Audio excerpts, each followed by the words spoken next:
sinepju graudiņš, vārds katrai dienai. Vai materiālus piegādāji? Šodienas rakstu vieta. Visu, ko darāt, dariet no sirds, it kā savam kungam un ne cilvēkiem, jo jūs zināt, ka tas kungs par atmaksu jums dos debesu mantojumu.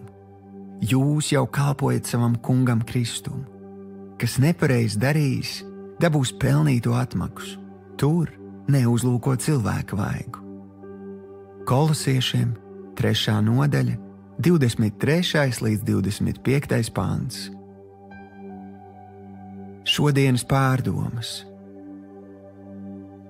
Evaņģēlists Stīvs Hils mēdza stāstīt anekdoti par vīru, kurš nonāk debesīs un viņam tiek ierādīta jauna mājvieta. Sākumā viņu ved gar lielām skaistām savrupmājām, bet tās nesot priekš viņa.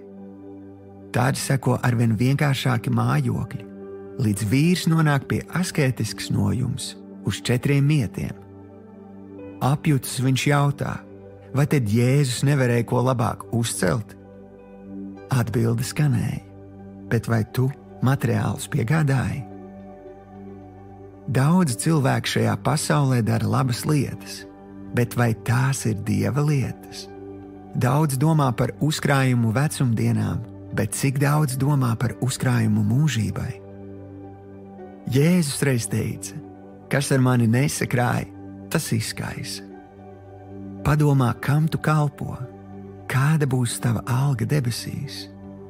Mums ir jādzīvo gudri šajā pasaulē, apzinoties, ka šīs dzīves augļus mēs baudīsim mūžībā. Šodienas lūkšana. Tēvs, es no šodienas apņemos visu darīt no sirds, kā priekš tevis un ne cilvēkiem. Paldies, ka tu par atmaksu man esi sagatavojis mantojumu, kura augļus es baudīšu mūžīgi. Jēzus vārdā. Āmen.